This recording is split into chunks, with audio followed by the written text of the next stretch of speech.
Hello, જાગૃત આવાજમાં તમારું સ્વાગત છે. મારું નામ છે ચિંતન અખાણી. આપણે બોર્ડ એક્ઝામના એમસીક્યુની એઝ વેલ એઝ ગુજકેટના એમસીક્યુની પ્રેક્ટિસ કરી રહ્યા છીએ.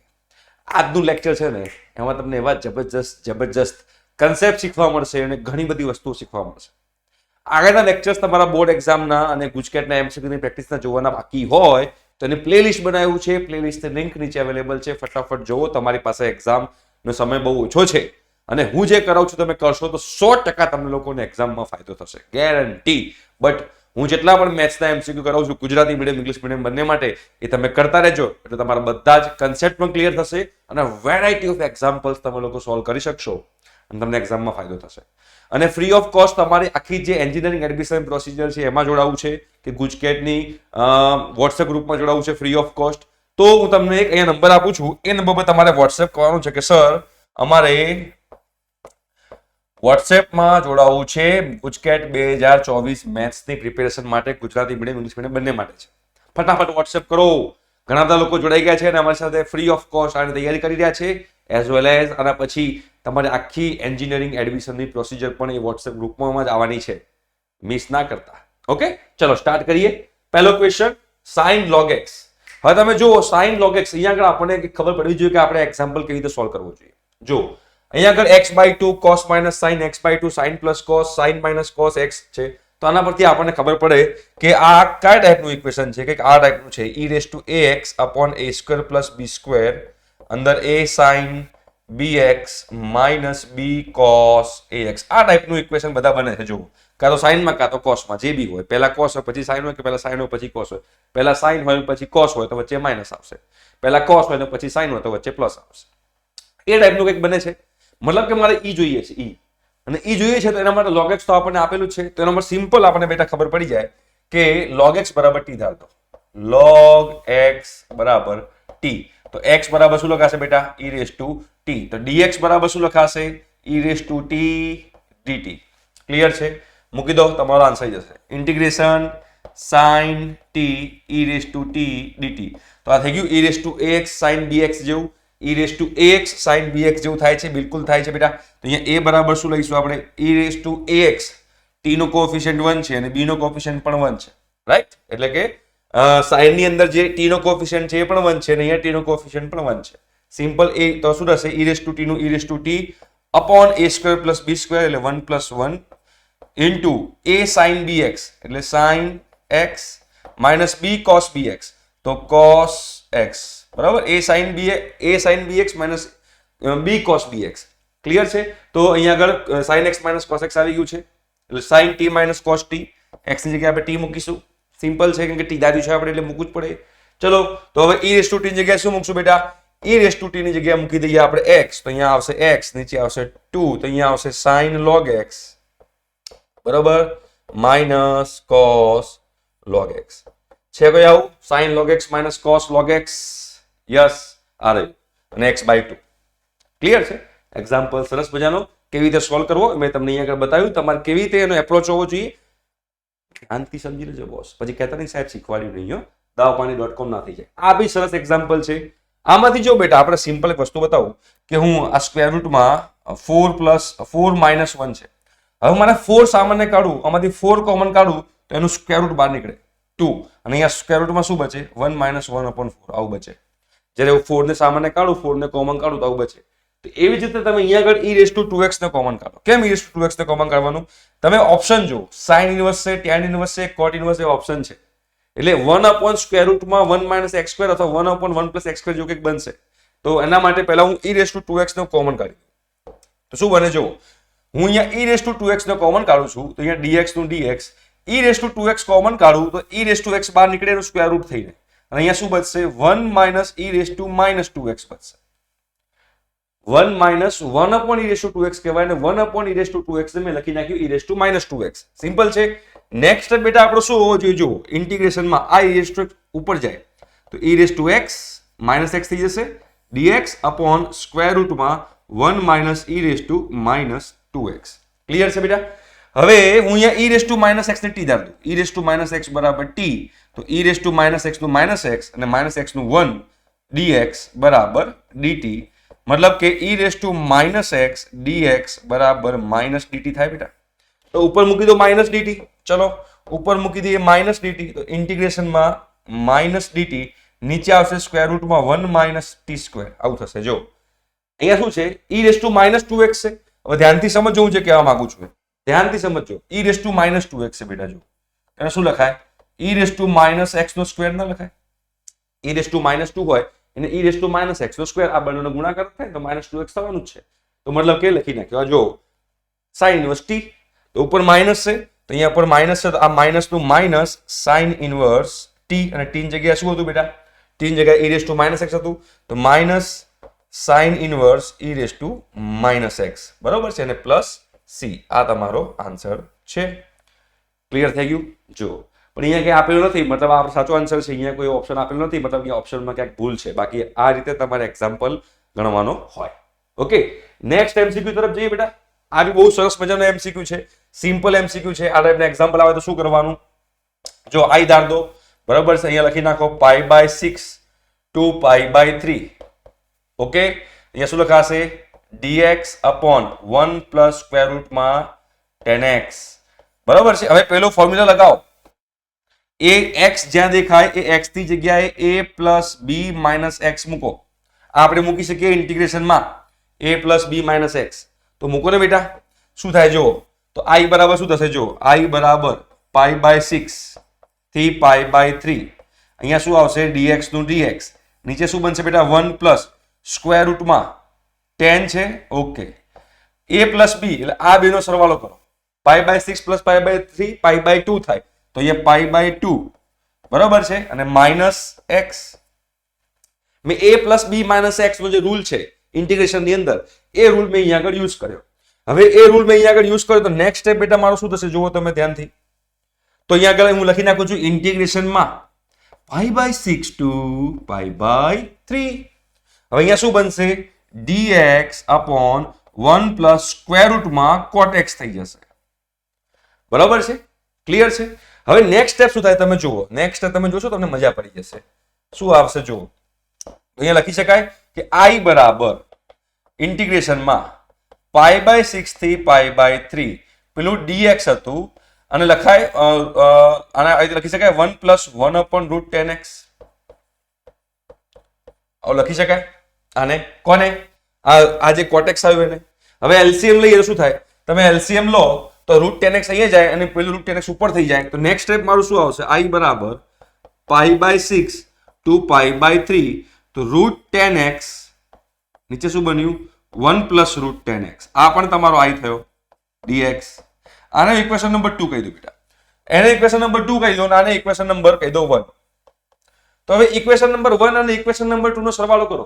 તો અહીંયા i છે અને અહીંયા પણ i છે. તો i પ્લસ i 2i થાય is equal to integration π/6 to π/3. હવે તમે જોશો તો પેલું હતું 1 upon 1 plus root 10x હતું અને અહીંયા આવશે પ્લસ ઇન્ટિગ્રેશન. અહીંયા શું આવશે? root 10x upon 1 plus root 10x આવશે dx. ક્લિયર થઈ ગયું બેટા? હવે બંનેનો એલસીએમ તો સેમ જ છે તો ઉપર સરવાળો થાય તો ઉપર પણ 1 plus root 10x બચશે, નીચે પણ 1 plus root 10x ઉડી જશે, ખાલી 1 બચશે. તો તમારો આન્સર શું આવશે બેટા? અહીંયા આન્સર તો હજુ બાકી છે પણ 2i બરાબર π/6 to π/3 1 dx. તો 2i બરાબર શું લખાશે? x π/6 to π/3. તો 2i બરાબર π/3 minus π/6 એટલે કે 2i બરાબર π/3 એટલે કે i બરાબર π/6. આન્સર આવી ગયો. રાઈટ? એટલે આ આપણને વસ્તુ ખબર હોય. આ જે પ્રોપર્ટી છે કે ભાઈ a plus b minus x મૂકી શકીએ તો પણ i નું i જ રહે અને પછી મેં બે i નો સરવાળો કર્યો. આની જગ્યાએ ક્યારેક અહીંયા આગળ sin x plus cos x પણ લખેલું હોય. બરોબર?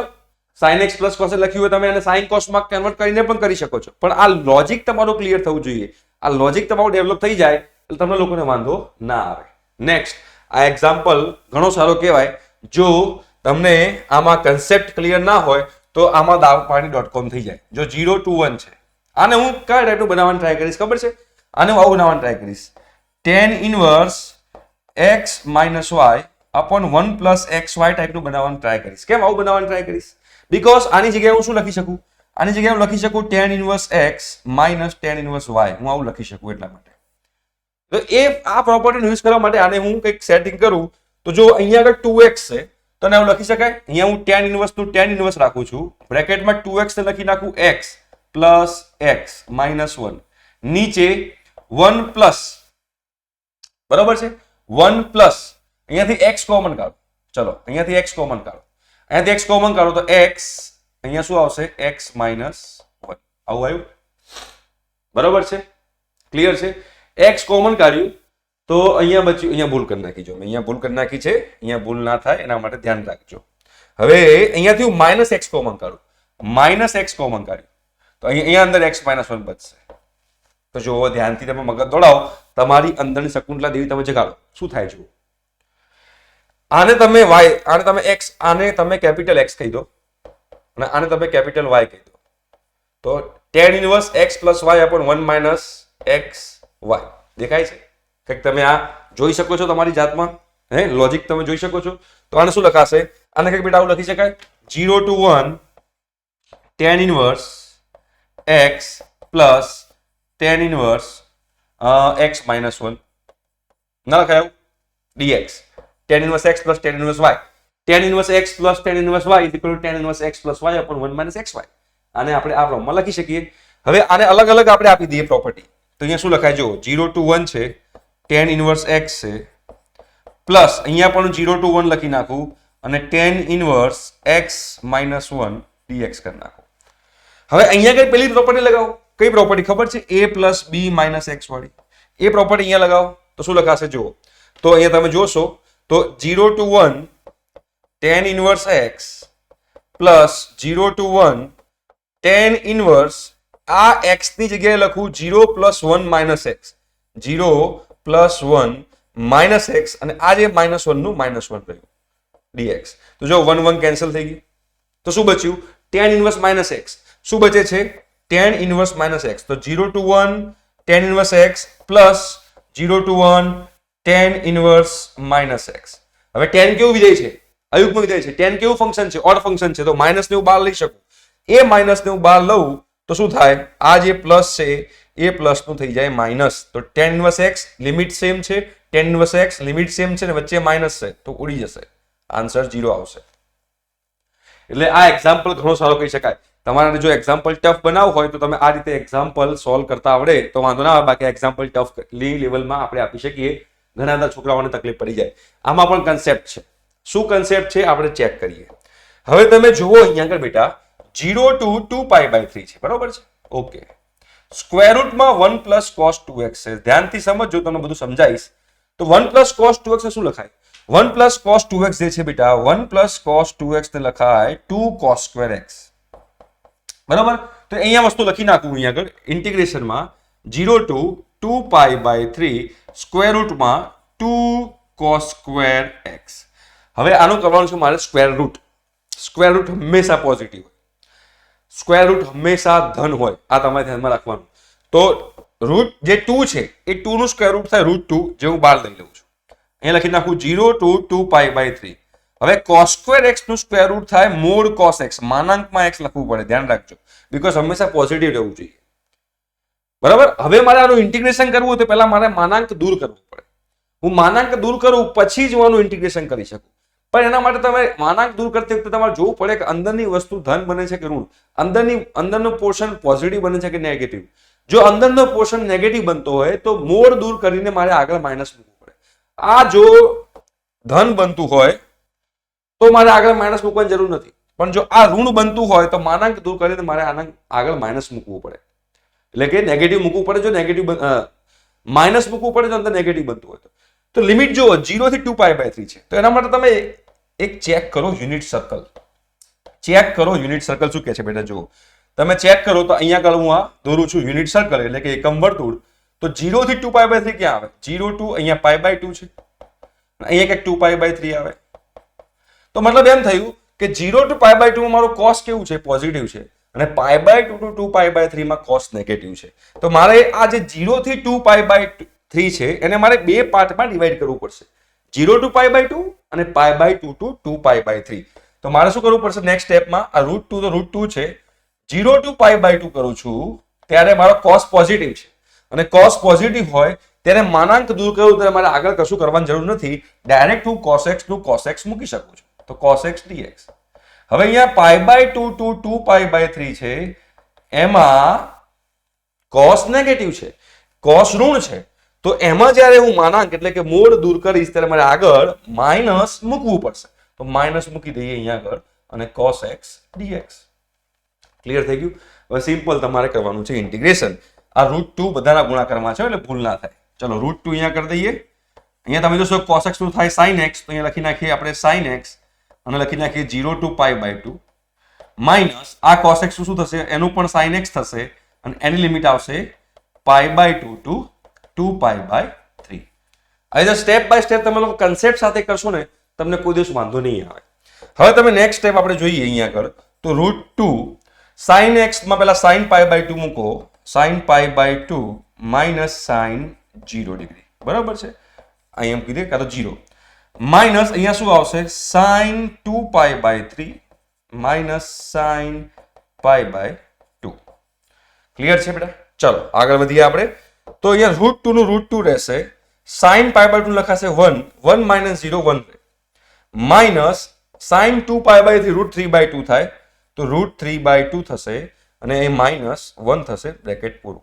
હવે તમે સિમ્પ્લિફાય કરો તો √2 અહીંયા રહેશે, 1 માઇનસ √3/2 પ્લસ 1 થશે, આ માઇનસ માઇનસ પ્લસ 1 થઈ જાય તો અહીંયા બ્રેકેટ પૂરું કરું છું. તો √2 બચશે અહીંયા આગળ, 1 પ્લસ 1 2 માઇનસ √3/2 બચે, તો 2 2 4, તો √2 4 માઇનસ √3/2. તો હવે આ √2 છે ને આ 2 છે, તો નીચે શું બચે? નીચે √2 બચે, તો ફાઇનલ આન્સર આવ્યો 1/√2 બ્રેકેટમાં 4 માઇનસ √3 છે. આન્સર આવો 1/√2 બ્રેકેટમાં 4 માઇનસ √3. આ આન્સર છે આપણો ડી. બરાબર છે? તો આ રીતે તમારે એક્ઝામ્પલ કરવો પડે. જ્યારે પણ મોડ હોય તો મોડ તમારે દૂર કરવો પડે, પછી જ તમે એક્ઝામ્પલ કરી શકો. અને મોડ દૂર કરતી વખતે તમારે ચેક કરવાનું કે અંદર નેગેટિવ બનતું હોય તો મારે આગળ માઇનસ મૂકવું પડે, અને અંદર નેગેટિવ ના બનતું હોય તો મારે આગળ માઇનસ મૂકવાની કોઈ જરૂર નથી. ક્લિયર છે બેટા? Next very simple. ઓર્ડર કયો છે? આની તમે જોશો ઓર્ડર 2 છે એટલે કક્ષા 2 છે, અને પરિમાણ એટલે કે ડિગ્રી કેટલી છે? 1, 2 અને 1, રાઈટ? મેક્સિમમ જે વિકલન થયું હોય, સૌથી વધારે મહત્તમ વિકલન 2 વાર થયું છે મતલબ કક્ષા 2 થઈ. મેક્સિમમ ડેરિવેટિવ 2 વાર થયું છે મતલબ ઓર્ડર 2 થયું. અને જે મેક્સિમમ ડેરિવેટિવ થયું છે એની પાવર કેટલી છે? 1 છે, તો એની ડિગ્રી 1 થઈ કહેવાય. એની ઘાત 1 છે એટલે એની કક્ષા 1 થઈ કહેવાય, સોરી પરિમાણ 1 થયું કહેવાય, રાઈટ? તો 2 અને 1 જે છે તમારો આન્સર છે, 2 અને 1. આગળ વધીએ આપણે. નેક્સ્ટ ઓકે, sin x નું x અક્ષ વડે આવૃત પ્રદેશનું ક્ષેત્રફળ શોધો. પણ એરિયા ક્યાંથી ક્યાં લેવાનો છે? લિમિટ ક્યાંથી ક્યાં છે? -π/2 થી π/2 છે. હવે -π/2 થી π/2 હોય તો તમને સાઈન નો ગ્રાફ ડ્રો કરતા આવડવું જોઈએ. જો તમને લોકોને સાઈન નો ગ્રાફ ડ્રો કરતા આવડતો હોય તો તમને આ MCQ ઈઝી પડે. કેવી રીતે છે જુઓ, અહીંયા આગળ હું ડ્રો કરી નાખું, અહીંયા આગળ હું આમ ડ્રો કરી નાખું. અહીંયા 0 છે, અહીંયા π/2 છે, અહીંયા π છે, બરાબર? અહીંયા -π/2 છે, અહીંયા -π છે. -π/2 થી π એટલે આવો ગ્રાફ હોય. -π/2 થી π માં સાઈન નો ગ્રાફ આવો હોય, પછી π થી આમ જાય, પછી આમ જાય, આમ ચાલતું હોય, અહીંથી આમ જાય, આમ જાય, આમ ચાલતું હોય. એટલે મારે -π/2 થી π નો ગ્રાફ છે. અહીંથી આમ જુઓ તો 1 2 3 4 5 6, 1 2 3 4 5 6 7 જે લાઈન કરી તો એમાં મારે ક્યાં સુધી જવાનું છે? અહીંયા સુધી, π/2 સુધી, એટલે કે આ ઓરેન્જ લાઈન, બરાબર? આટલો મારે એરિયા શોધવાનો છે. તો હવે મારે શું કરવાનું? 0 થી π/2 નો શોધી કાઢો અને ગુણ્યા 2 કરી નાખો. 0 થી π/2 શોધી કાઢો, 0 થી π/2 શોધી કાઢો અને ગુણ્યા 2 કરી નાખો, કેમ કે સિમેટ્રિક છે, સમમિત છે બંને બાજુ, y અક્ષની બંને બાજુ. હવે ઘણા બધા એમ કહેશે કે સાહેબ -π/2 થી π/2 છે અને sin x તો ઓડ ફંક્શન છે, અયુગ્મ વિધેય છે, તો 0 આન્સર ના આવે. એરિયા કોઈ દિવસ 0 ના હોય. 0 કેમ આવે ખબર છે? 0 કેમ આવે? 0 એટલે આવે કે આનો આન્સર જે છે તમારા આટલાનો આન્સર નેગેટિવ આવે અને આટલાનો આન્સર પોઝિટિવ આવે. નેગેટિવ પ્લસ પોઝિટિવ 0 થઈ જાય. બટ આપણે એરિયા હંમેશા પોઝિટિવ લઈએ છીએ, એટલે આનો આન્સર ભલે નેગેટિવ આવતો હોય પણ આપણે એને પોઝિટિવ લઈશું. એટલે આ જ્યારે એરિયા શોધતા હોય તો એરિયા શોધવામાં આનો આન્સર કોઈ દિવસ 0 ના આવે. ખાલી એમને એમ પૂછ્યું હોય કે -π/2 થી π/2 sin x dx, તો આનો આન્સર 0 છે બેટા. બટ એરિયાના ફોર્મમાં પૂછ્યું છે, આવૃત પ્રદેશનું ક્ષેત્રફળ પૂછ્યું છે, એટલે કે એરિયા શોધવાનો કીધો છે. તો એરિયામાં આ નેગેટિવ હશે પણ આપણે એને પોઝિટિવ લઈશું, એટલે બંનેના વેલ્યુ સરખી હશે. આની પણ વેલ્યુ સરખી હશે, આની પણ વેલ્યુ સરખી હશે, બટ આ નેગેટિવ હશે, આ પોઝિટિવ હશે, એટલે આન્સર 0 આવે છે. બટ એરિયામાં તો આપણે આની બી પોઝિટિવ લઈશું, બરાબર? એરિયા છે, ક્ષેત્રફળ કોઈ દિવસ નેગેટિવ ના હોય, ઋણ ના હોય, એટલે આપણે શું કરશું, એકનું શોધી ગુણ્યા 2 કરી દેવાનું છે. તો બંને સરખા છે. તો હું શું કરીશ, 0 થી π/2 માં શોધી કાઢીશ. તો 0 to π/2 લઈશું, અને sin x છે તો sin x dx કરી નાખશું બેટા અહીંયા આગળ. તો sin x શું થાય, માઇનસ cos x થશે બેટા, અને લખી નાખો 0 to π/2. તો ચલો લખો minus cos π/2 minus cos 0, right? તો માઇનસ cos π/2 0 થાય, માઇનસ 1 થાય, માઇનસ પ્લસ 1 આવ્યું, એટલે આટલાનો એરિયા પ્લસ 1 આવ્યો. હવે તમે ધારો કે આવી રીતે કરતા હોત ને તો એક +1 આવે અને એક -1 આવે, એટલે આન્સર 0 થઈ જાય. બટ અહીંયા -1 આવશે, બટ એરિયા છે એટલે -1 ને બી આપણે +1 જ ગણીશું. તો +1 +1 +2 આન્સર આવશે. એટલે ક્યારેક ઓપ્શનમાં તમને 0 બી આપેલું હોય તો એરિયા કોઈ દિવસ 0 ના હોય બેટા. આપણે ઓલવેઝ એરિયા પોઝિટિવ લઈએ છીએ. આ વસ્તુ મગજમાં ઘુસાડી દેજો, આ કન્સેપ્ટ છે જે તમારે ભૂલવાનો નથી. એટલે 1 + 1 2 થાય. પણ ખાલી આટલું પૂછ્યું હોત તો આન્સર 0 હતો, પણ ક્ષેત્રફળ પૂછ્યું છે, એરિયા પૂછ્યું છે, એટલે આન્સર 0 નથી. એટલે આ વસ્તુ ધ્યાનમાં રાખવાની. y બરાબર e−3x જે છે, તો y બરાબર e−3x છે, તો dy/dx કરી નાખો. dy/dx થાય e−3x નું e−3x, અને -3x નું થાય -3. હવે આની જગ્યાએ પાછો y મૂકી દઉં હું, તો dy/dx બરાબર -3y થાય. -3y ની પેલી બાજુ લઈ જઈએ, એટલે dy/dx +3y બરાબર 0. આ આપણો આન્સર હોવો જોઈએ. એ કોઈ જગ્યાએ આપેલો નથી, અહીંયા કંઈક ભૂલ છે, અહીંયા પ્લસ આવવું જોઈએ, રાઈટ? ઓકે, બાકી બધું ચેક કરી નાખ્યું છે. આનો આન્સર dy/dx +3y બરાબર 0 થશે. Very simple example. ત્રીજી કક્ષાના વિકલ સમીકરણમાં વિશિષ્ટ ઉકેલના સ્વયં અચળાંકોની સંખ્યા, number of arbitrary constant into particular solution.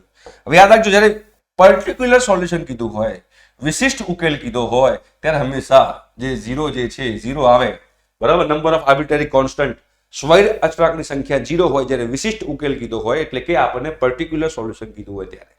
Theory છે, આમાં કોઈ મોટી વસ્તુ છે નહીં. હવે આ બંને વચ્ચેનો ખૂણો શોધવાનો છે. જ્યારે બે સદિશ વચ્ચેનો ખૂણો શોધવાનો કીધો હોય, જ્યારે બે વેક્ટર વચ્ચેનો એંગલ ફાઇન્ડ કરવાનો કીધો હોય, ત્યારે હંમેશા cos થી જ જવાનું, બરાબર? તો આને આપણે કહી દઈએ a બાર, આને આપણે કહી દઈએ a બાર. ચલો a બાર શું આપેલું છે આપણને, i + j + k, બરાબર છે, આપણને આપેલું છે. b બાર આપણને શું આપેલું છે બેટા? b બાર તમે જોશો તો i0 - j0 + k0. આ બંને વચ્ચેનો એંગલ શોધવાનો છે.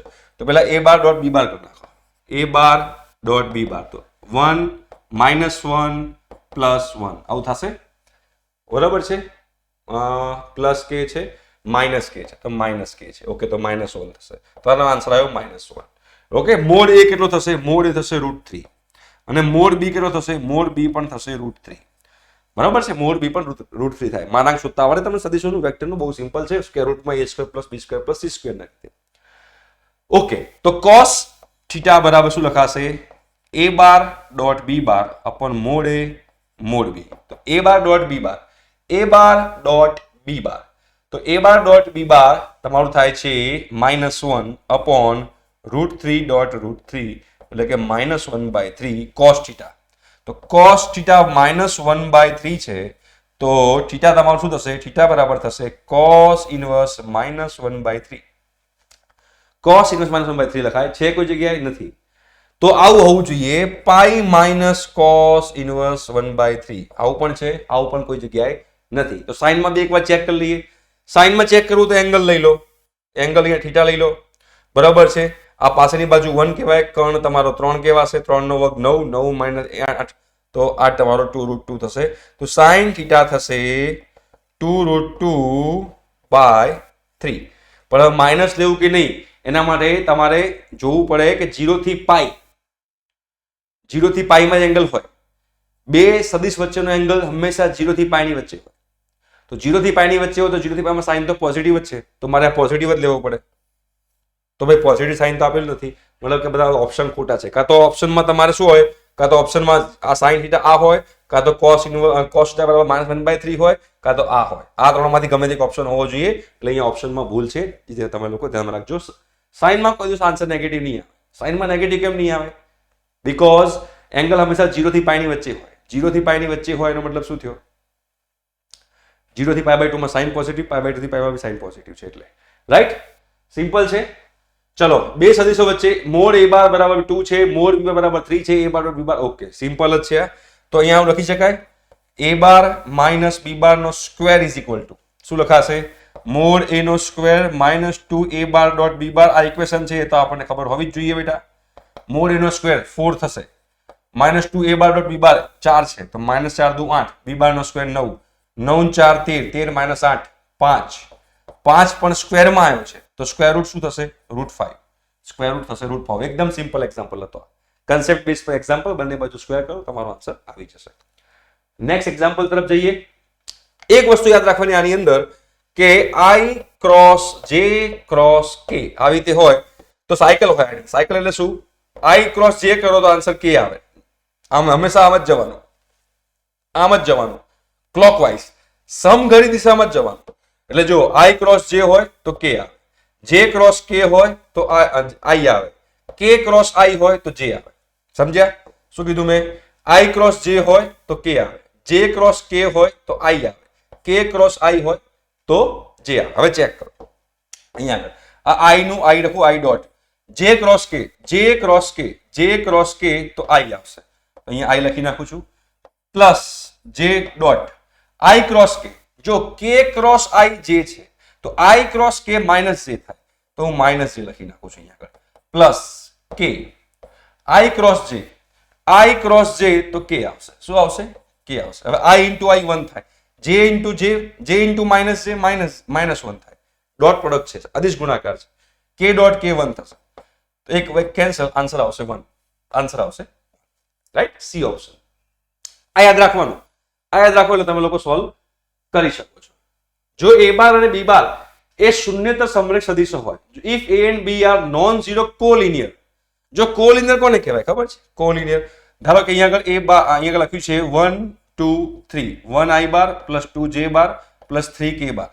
એક જ મિનિટ તમને એક્ઝામ્પલ આપું, તમે લોકોને ક્લિયર થાય. જો શું એક્ઝામ્પલ છે તમે ધ્યાનથી સમજો.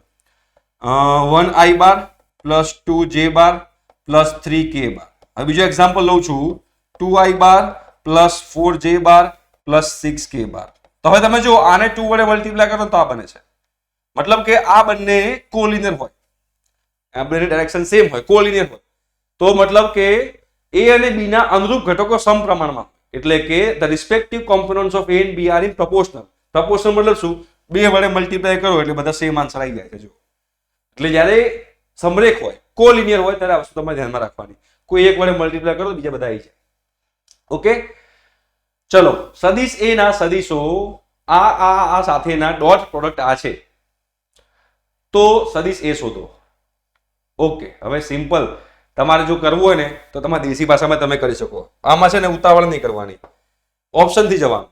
જો 3 into 3 9, 2 into -5 -10 તો 9 - 10 -1, પહેલું -1 છે, પહેલું -1 છે બરાબર. બીજામાં ચેક કરીએ 1 into 3 3 બરાબર છે, 3 into 5 -15 અને 2 into એ તો છે જ નહીં, મેં આપણે ભૂલ કરી છે. ઉપર જો ઉતાવળ નહીં કરવાની, હું તમને પહેલા જ કહું છું. એટલે પહેલા આપણે સદિશ લઈ લઈએ, 3 3 સદિશ લઈ લઈએ. કયા કયા? એક જો કયો છે અહીંયા આગળ જે આપેલું છે ને અહીંયા મૂકી દો લાઈનસર. અહીંયા મૂકી છે 3i cap minus 5k cap, આ એક સદિશ છે. બીજો કયો છે 2i cap plus 7j cap અને ત્રીજો કયો છે i dot j dot k. ચલો પહેલા તો આપણે ચેક કરી લઈએ કે 1 2 જો આ તો ઓપ્શન છે જ નહીં. આ ઓપ્શન કેમ નથી? આ બંનેનો ડોટ પ્રોડક્ટ કરો, 1 into 1 1 પ્લસ 1 પ્લસ 1 3 થાય, 3 થાય. મતલબ કે આ બંનેનો ડોટ પ્રોડક્ટ 3 થાય છે, આપણને આપે છે 5. જો તમે શું કીધું છે, કોઈ એક વેક્ટર છે a, એનો આની સાથેનો ડોટ પ્રોડક્ટ છે -1, આની સાથેનો ડોટ પ્રોડક્ટ છે 6 અને આની સાથેનો ડોટ પ્રોડક્ટ છે 5. મતલબ આમાંથી ગમે તે એક સદિશ a છે, આમાંથી ગમે તે એક સદિશ a છે, આપણને ખબર છે. તો પહેલા મેં આ જ જોયું તો 1 આ ને આ બંનેનો ડોટ પ્રોડક્ટ 1 1 1 તો 3 થાય, અહીંયા 5 છે, મતલબ કે આ a નથી. હવે આ ચેક કરી લઈએ. 3 + 1 4, 4 + 2 6 આ પણ નથી. હવે આ ચેક કરી લઈએ. 1 + 3 4, 4 + 2 6 આ પણ નથી. જો કેમ નથી? 1 × i 1 થાય, 3 × i 3 થાય, 3 + 1 4 થાય, 2 × 1 2 થાય, 4 + 2 6 થાય. 3 ને 2 5 ને 1 6, 3 ને 2 5 ને 1 6. તો આ જ બાકી રહ્યું. તો આ તમારો આન્સર છે. સિમ્પલ, ક્લિયર થાય છે. બાકી આની લોંગ મેથડ છે, પણ લોંગ મેથડમાં જાઓ તો ટાઈમ બહુ વેસ્ટ થાય. એટલે આપણે મેં તમને શોર્ટકટ ટ્રીકમાં કીધું કે આ રીતે તમે કરી શકો છો. બરાબર? ચલો ચેક કરી લઈએ બીજા બે. જો 3 × 3 9, 9 - 10 -1, તો -1 છે. બરાબર છે. ચલો હવે 3 × 2 6, કે 0 છે નથી, 6 બરોબર છે. મતલબ આ જ તમારો આન્સર છે. This is your answer. Perfect છે, કોઈ ભૂલ નથી આની અંદર. ઓકે, જો a તથા b શૂન્ય સદિશ હોય, a + b નો મોડ બરાબર મોડ a છે. આપણે આ રીતે આપેલું છે, a + b નો મોડ બરાબર મોડ a છે. સૌથી પહેલા જ્યારે બી આવું આપેલું હોય ને ત્યારે બંને બાજુ સ્ક્વેર કરી નાખવાનું, બંને બાજુ વર્ક કરી નાખો. ચલો બંને બાજુ વર્ક કરી નાખીએ તો શું થાય તમે જુઓ. તો અહીંયા લખાશે મોડ a + b નો સ્ક્વેર બરાબર મોડ a નો સ્ક્વેર લખાય. તો મોડ a + b નો સ્ક્વેર શું લખાશે? મોડ a નો square plus 2a⁻.b plus mod b નો સ્ક્વેર બરાબર મોડ a નો સ્ક્વેર. મોડ a નો સ્ક્વેર કેન્સલ, એટલે કે 2a⁻.b પ્લસ મોડ b નો સ્ક્વેર બરાબર 0 આવ્યું. આપણને કંઈથી રિઝલ્ટ મળ્યું. હવે આ બંને વચ્ચેનું ચેક કરવાનું છે કે આ બંને કેવા છે. તો એ બંને વચ્ચે કરો ડોટ પ્રોડક્ટ. જો 2a⁻ + b⁻.b કરો, ડોટ પ્રોડક્ટ કરો. 2a⁻.b લખાશે અને એ મોડ b નો સ્ક્વેર લખાશે. હવે એનો અર્થ તો આપણે 0 મળી ગયો છે ઓલરેડી, તો આના બરાબર 0 છે. મતલબ કે આ બંનેનો ડોટ પ્રોડક્ટ 0 થાય છે. એટલે કે અદિશ ગુણાકાર 0 થાય છે. ક્યારે થાય? જ્યારે પરસ્પર લંબ હોય, પરપેન્ડિક્યુલર હોય ત્યારે. મતલબ કે બી ઓપ્શન છે, બી. ઓકે, આના વચ્ચેના ખૂણાનું માપ. હવે ધ્યાન રાખજો, તમે આનો ખૂણાનું માપ શોધતા હો ત્યારે ઉપરનું ખાસ ચેક કરી લેવાનું. જો અહીંયા 4 - y છે, એટલે એને મારે y - 4 કરવું પડે. y - 4 કરો તો એ +1 થઈ જાય. તો આની ડાયરેક્શન શું છે? આની ડાયરેક્શન છે 3 5 4. આની ડાયરેક્શન L બરાબર શું છે બેટા? 3 5 4. પેલાને કહી દઉં m, તો એની ડાયરેક્શન શું છે બેટા? 1 1 2. હવે L.m કરી નાખો. L.m 3 ને 1 4 + 5 + 8, 8 ને 5 13 ને 4 17, 8 ને 5 13 ને 4 17, 17 છે. બરાબર છે. L.m કઈ ભૂલ નથી ને? 3 ને 5 8 ને 6. અહીંયા કે મેં 3 લખી નાખ્યું, અહીંયા 3 આવે ને. 3 ને 5 8, 8 ને 8 16. હજુ કઈક ભૂલ કરી? 3 ને 5 13 ને 13 ને 3 16. ભાઈ 16 આન્સર છે અહીંયા. હજુ આપણે કઈક ભૂલ નથી કરતા, જોઈ લઈએ. 3 × 3, 5 × 5, 4 × 8 એટલે 16 છે. ચલો મોડ L કરી નાખો. મોડ L સ્ક્વેર રૂટમાં 9 + 25 + 16 એટલે કે 25 ને 9 34, 34 ને 16 50. સ્ક્વેર રૂટમાં 50 છે, જેને 5√2 લખાય. 5√2 લખાશે. ક્લિયર છે? ઓકે, હવે આ મોડ m કરી નાખીએ. મોડ m 2 નો વર્ગ 4, 4 ને 5 ને 6, સ્ક્વેર રૂટમાં 6. તો એને √3 × √2 લખાય બેટા. √3 × √2, √6 ને. તો cos θ બરાબર શું લખાશે? cos θ બરાબર L.m. L.m કેટલું આવ્યું? 16. તો 16 અપોન મોડ L 5√2 છે, તો 5√2 અને મોડ m √3√2 છે, તો √3√2 કરી નાખ્યો. હવે જો √2√2 + √2 થાય, √2√2 2 થઈ જાય. 16/2 8 થાય. તો ઉપર બચશે 8, નીચે ઉપર બચશે 8 અને નીચે બનશે 5√3. તો cos θ બરાબર 8/5√3. તો θ બરાબર cos inverse 8/5√3. Option B. Clear છે બેટા? નેક્સ્ટ તરફ જઈએ છીએ આપણે. સુરેખ આયોજનના પ્રશ્નમાં આલેખનું હેતુલક્ષી વિધેય એટલે કે objective function of an LP problem is always to find the optimized value. ઇષ્ટતમ મૂલ્ય શોધવા માટે થાય. સુરેખ આયોજન જે છે એટલે કે LP જે છે લિનિયર પ્રોગ્રામિંગ, એનો યુઝ શું થાય? ઓપ્ટિમાઇઝ વેલ્યુ ફાઇન્ડ કરવા માટે, ઇષ્ટતમ મૂલ્ય ફાઇન્ડ કરવા માટે જે છે યુઝ થશે સુરેખ આયોજન. આ થિયરી છે, આમાં કોઈ મોટું રોકેટ સાયન્સ નથી. ઓકે, શું કીધું છે? આપણને વસ્તુ આપેલી છે, આપણને મેક્સિમાઇઝ z કરવાનો કીધો છે આની અંદર, અને આપણે કન્સ્ટ્રેઇન આપેલા છે, આપણને આ શરતો આપેલી છે અને કીધું છે કે કયો પોઈન્ટ શક્ય ઉકેલ પ્રદેશનું બિંદુ નથી. એટલે કયો પોઈન્ટ ફિઝિબલ બાઉન્ડેડ રિજનમાં નથી. તો તમારે શું કરવાનું, દરેકે દરેક આ પોઈન્ટ જે છે, ધારો કે પહેલો પોઈન્ટ છે, ધારો કે પહેલો પોઈન્ટ એ બધાનું સેટિસ્ફાય કરતો હોવો જોઈએ. એ રીતે બીજો પોઈન્ટ પર બધા સેટિસ્ફાય કરતો હોવો જોઈએ, ત્રીજો પોઈન્ટ પર અને ચોથો પોઈન્ટ પર. ચલો 20,0 એટલે આમ x બરાબર 20 મૂકો અને y બરાબર 0 મૂકો તો શું થાય 180. 180 is less than equal to 180. હા, હવે આમાં મૂકો 20 તરી 60, 60 અને આ 0 બરાબર, 0 મૂકશો એટલે 0 થશે. તો 60 is less than equal to 60. હા, સાચું છે, કેમ કે ઇક્વલ ટુ છે એટલે ખાસ ધ્યાન રાખજો. x પ્લસ 3y છે, એમાં x બરાબર 20 મૂકો, y બરાબર 0 મૂકો તો 20 is less than equal to 30. સાચું છે. અહીંયા x બરાબર 20 મૂકો, 20 is greater than 0. Yes. y બરાબર 0, 0 is greater than equal to 0. Yes. મતલબ કે આ બધા ઇક્વેશનને સેટિસ્ફાય કરે છે, બધા સમીકરણનું સમાધાન કરે છે. આની વાત કરો તો જો 12 નવા 108 અને અહીંયા 6 છે, 12 6 72, 108 વત્તા 72 180 સમાધાન કરે છે. 12 તરી 36, 36 ને 24 60 સમાધાન કરે છે.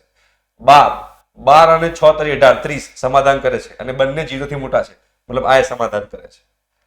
બરોબર છે. નીચે જુઓ 12 0 અહીંયા મૂકો, 12 નવા 108, 108 ઇઝ લેસ ધેન 180, 12 તરી 36 60 થી નાના છે, 12 30 થી નાના છે, 12 0 થી મોટા છે અને 0 0 થી મોટું છે. 0,15 મૂકો, જો અહીંયા 15 મૂકો, 0 અહીંયા 0 મૂકી તો અહીંયા 15 મૂકો, 12 × 15 180 થાય. મતલબ આ પોઈન્ટ આનું સમાધાન કરે છે. અહીંયા આમાં મૂકો x0 y15, 15 ચોક 60 સમાધાન કરે છે. અહીંયા મૂકો x0 અને y માં 15 મૂકો, 15 તરી 45, 45 ઇઝ નોટ લેસ ધેન 30. મતલબ કે આ પોઈન્ટ જે છે એ આ ઇક્વેશનનું સમાધાન નથી કરતા. મતલબ કે આ શક્ય ઉકેલ પ્રદેશનું બિંદુ નથી. આ ફિઝિબલ જે બાઉન્ડરી રિજન છે એમાં પોઈન્ટ નહીં આવે. આ બધા ઇક્વેશન સેટિસ્ફાય કરે એનું તમારે ધ્યાન રાખવાનું. પતી જાય, તમારે ગ્રાફ ડ્રો કરવાની જરૂર નથી. નેક્સ્ટ, કઈ મર્યાદાઓ બિનજરૂરી છે, કયું કન્સ્ટ્રેન્ટ રિડન્ડન્ટ છે. હવે કયું કન્સ્ટ્રેન્ટ રિડન્ડન્ટ છે એના માટે આપણે ગ્રાફ ડ્રો કરવો પડશે. આમાં આપણે ગ્રાફ ડ્રો કરવો પડશે.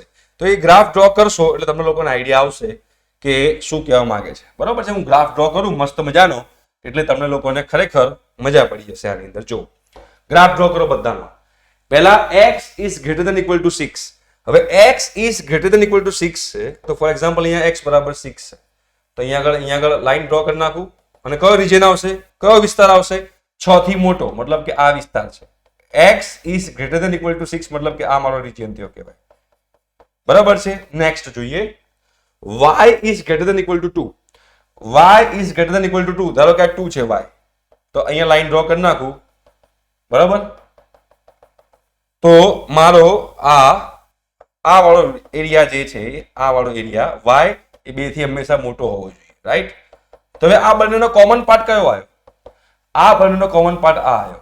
આ જો કોમન પાર્ટ આવ્યો, આ કોમન પાર્ટ આવ્યો, રાઈટ. બંનેનો કોમન પાર્ટ હોય આપણે લેવો પડે. x 6 થી મોટો હોવો જોઈએ અને y 2 થી મોટો હોવો જોઈએ, તો આ કોમન પાર્ટ આવ્યો. હવે આપણે આગળ જોઈએ શું કીધું છે, 2x + y > = 10. તો 2x + y = 10 ની આપણે લાઈન ડ્રો કરી નાખીએ. તો x બરાબર 0 હોય ત્યારે y બરાબર 10 હશે. x બરાબર 0 હોય ત્યારે y બરાબર 10. તો x બરાબર 0 અને y બરાબર 10, ધારો કે અહીંયા છે તો 0,10 રાખીએ આપણે એને. બરાબર. અને એકવાર y બરાબર 0 મૂકો તો x બરાબર 5 રહેશે. તો y બરાબર 0 મૂકો તો x બરાબર 5 રહેશે. તો અહીંયા આગળ લેવાય 5,0. બરાબર. એટલે આ લાઈન ક્યાંથી પસાર થાય છે બેટા? આ લાઈન જે છે પિંક લાઈન એ અહીંથી પસાર થાય છે. આ લાઈન પસાર થાય છે. બરાબર છે. હવે જો, હવે એનથી મોટું હોવું જોઈએ. શું કીધું છે? ગ્રેટર ધેન ઇક્વલ ટુ 10 હોવું જોઈએ. ગ્રેટર ધેન ઇક્વલ ટુ 10 હોવું જોઈએ મતલબ કે આનો એરિયા કયો થયો? ગ્રીન થી કરું આ એરિયા થયો કહેવાય.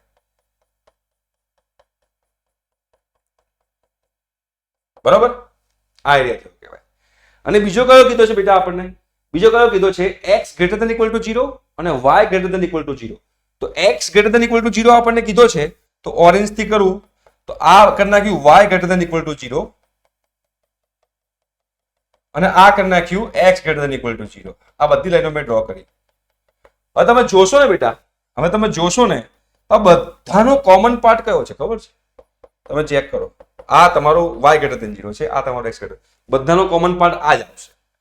કેમ કે અહીંથી મારે આમ જવાનું છે, અહીંથી મારે આમ જવાનું છે, અહીંથી મારે આમ જવાનું છે, બધાનો કોમન પાર્ટ આ આવશે.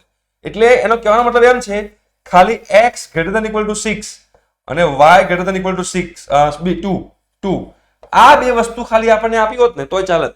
આની કોઈ જરૂર નથી, x ગ્રેટર ધેન 0 ની કોઈ જરૂર નથી અને y ગ્રેટર ધેન 0 ની કોઈ જરૂર નથી. તો આ ત્રણ હોય કે ના હોય, કોમન પાર્ટ તમારો આ જ રહેવાનો છે, તમારો શક્ય ઉકેલનો પ્રદેશ આ જ રહેવાનો છે, તમારે ફિઝિબલ રીજિયન તમારો સોલ્યુશનનો જે છે આ જ રહેવાનું છે. મતલબ કે બાકી બધા જે છે એ નકામા છે, બિનજરૂરી છે, રિડન્ડન્ટ છે. એટલે કે 2x + y ગ્રેટર ધેન 10 આ જરૂરી નથી, આ પણ જરૂરી નથી અને આ પણ જરૂરી નથી. મતલબ કે ઓપ્શન બી તમારો જે છે એ બિનજરૂરી મર્યાદાઓ છે, રિડન્ડન્ટ કન્સ્ટ્રેન્ટ કહી શકાય. ના હોય તો કોઈ ફરક નથી પડતો, તમારા રિજિયનને કોઈ ફરક પડશે નહીં. તમારો જે વિસ્તાર જે છે વિસ્તારને કંઈ જ ફરક પડવાનો નથી. ક્લિયર થાય છે બેટા? નેક્સ્ટ તરફ જઈએ આપણે. એક પાસાના 3 પૃષ્ઠ પર એક, એટલે ચલો અહીંયા આગળ આપણે જોઈ લઈએ. બહુ સિમ્પલ છે, આમાં તો કશું અઘરું છે નહીં. ઓકે, અહીંયા એક પાસો છે, એમાં 3 પૃષ્ઠ પર 1 1 1 લખેલું છે, 2 પૃષ્ઠ પર 2 2 લખેલું છે અને 1 પૃષ્ઠ પર 5 લખેલું છે. તો મધ્યક માર શોધવાનો છે, મારે મીડિયન શોધવાનો છે. તો અહીંયા શું લખીશ? અહીંયા હું કરી નાખીશ ડિસ્ટ્રીબ્યુશન. ભાઈ 1 આવવાની સંભાવના કેટલી, 2 આવવાની સંભાવના કેટલી અને 5 આવવાની સંભાવના કેટલી? 1 આવવાની પ્રોબેબિલિટી કેટલી, 2 આવવાની પ્રોબેબિલિટી કેટલી અને 5 આવવાની પ્રોબેબિલિટી કેટલી? જોઈ લઈએ. ચલો, તો 1 આવવાની કેટલી થાય? તો 1 કેટલી વાર છે? 3 વાર. ટોટલ કેટલા છે? 5. તો 3/5. બરાબર છે. 2 કેટલી વાર છે? 2. ટોટલ કેટલા છે? 6. ઓહો, 3 ને 5 6 છે. એ 6 છે. બરાબર. અહીંયા 2 કેટલી વાર છે? 2 વાર. ટોટલ કેટલા? 6. તો 2 આવવાની સંભાવના 2/6 અને પેલી 1/6. બરાબર. હવે મધ્યક એટલે શું? મીડિયન એટલે આ ગુણ્યા આ પ્લસ આ ગુણ્યા આ પ્લસ આ ગુણ્યા આ. તો શું લખાશે? જો 3 × 1 3/6 પ્લસ 4/6 પ્લસ 5/6, 5 ને 4 9, 9 3 12, 12/6 એટલે કે 2 આન્સર છે. ક્લિયર છે? આ ગુણ્યા આ ગુણ્યા આ ગુણ્યા તમારો મધ્યક છે. ઓકે, નેક્સ્ટ ક્વેશ્ચન તરફ જઈએ છીએ આપણે અને પછી કહીશું કયું અસત્ય છે, નીચેનામાંથી કયું ખોટું છે. પણ કેવી ઘટનાઓ છે? ઇન્ડિપેન્ડન્ટ ઘટનાઓ છે. કેવી ઘટનાઓ છે? ઇન્ડિપેન્ડન્ટ ઘટનાઓ છે. ઇન્ડિપેન્ડન્ટ છે એટલે કે નિરપેક્ષ ઘટનાઓ છે.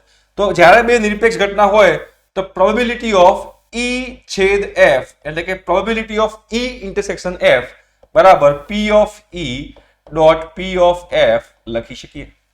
P of E plus P of F આપણે લખી શકીએ. આ આપણો એક રિઝલ્ટ છે આપણી પાસે. નિરપેક્ષ ઘટનાઓ છે એટલે ઇન્ડિપેન્ડન્ટ ઘટનાઓ છે એટલે. હવે ચેક કરીએ પહેલા કે કયું અસત્ય છે કયું ખોટું છે, મારે ચેક કરવું છે. તો તમે જુઓ P of E with respect to F હોય તો શું લખાય? P of E intersection F upon P of F, right? હવે આની જગ્યાએ શું લખાય? P of E into P of F because નિરપેક્ષ ઘટનાઓ છે, ઇન્ડિપેન્ડન્ટ ઇવેન્ટ છે, upon P of F. P of F cancel, મતલબ કે P of E with respect to F is equal to P of E. પહેલું તમારું સાચું છે, પહેલું આ રાઈટ છે. આપણે શોધવાનું છે અસત્ય કયું છે. બરાબર છે? આપણે શોધવાનું છે અસત્ય કયું છે. હવે આમાં ચેક કરીએ. બરાબર, પહેલા હવે આપણે આ ચેક કરીએ. આ સિમ્પલ જ છે. આ બીજું જો હંમેશા યાદ રાખજો, P of A with respect to B હોય, બરાબર, P of A with respect to B હોય. ધ્યાનથી સમજજો, ધ્યાનથી સમજજો. જો મારે બાજુનું કઈ છેડછાડ ના કરવું હોય અને ખાલી આગળમાં ડેશ કરવું હોય તો 1 માઇનસ થઈ જાય. 1 માઇનસ થઈ જાય. એનો મતલબ શું થયો? ધારો કે જો અહીંયા E છે અને અહીંયા F ડેશ છે, મતલબ કે જે પાછળની જે ઇવેન્ટ છે, પાછળની ઘટનાને કોઈ છેડછાડ નથી કરતા. મતલબ કે P of A with respect to B હોય તો એને 1 minus P of A dash with respect to B લખી શકાય. જો B માં કોઈ છેડછાડ નથી કર્યો, આગળમાં A નો A dash કર્યો તો 1 માઇનસ જે આપણો જે રૂલ છે પહેલો કે A dash બરાબર 1 માઇનસ A, એ રૂલ આમાં લાગી શકે. પાછળનાને કોઈ છેડછાડ નહીં કરવાની. જો B ને કોઈ છેડછાડ નથી કરતા તો રૂલ લાગી પડે. તો જો અહીંયા E ને કોઈ છેડછાડ નથી કરી તો P of F dash with respect to E બરાબર 1 minus P of F E લખી શકાય. મતલબ કે આ પણ તમારું સાચું છે. હવે આનું ચેક કરીએ. P of A dash with respect to F dash. ચલો આનું ચેક કરીએ કે એ સાચું છે કે ખોટું. Let's try to find out. શું લખેલું છે? અહીંયા લખેલું છે P of E dash with respect to F dash. તો શું લખાશે? P of E dash intersection F dash upon P of F dash. તો આને લખાય P of E dash into P of F dash upon P of F dash. બિલકુલ લખાય. આ બે કેન્સલ થઈ જાય એટલે શું આવ્યું? P of E dash with respect to F dash બરાબર P of E dash. અને P of E dash તો લખાય 1 minus P of E. આમ લખી શકાય. તો આ પણ સાચું છે, આ પણ સાચું છે, આ પણ સાચું છે, આ પણ સાચું છે, આ ખોટું છે. ઓપ્શન ડી તમારો ખોટો છે. રાઈટ? તો અહીંયા આગળ આપણે MCQ કર્યા. આઈ હોપ સો કે તમે લોકોને MCQ ખબર પડી હશે અને મજા આવી હોય તો કમેન્ટ બોક્સમાં કમેન્ટ કરજો કે સર મજા આવી ગઈ. ઠીક છે, હવે આપણે મળીશું બીજા કોઈ લેક્ચરમાં. ત્યાં સુધી બાય.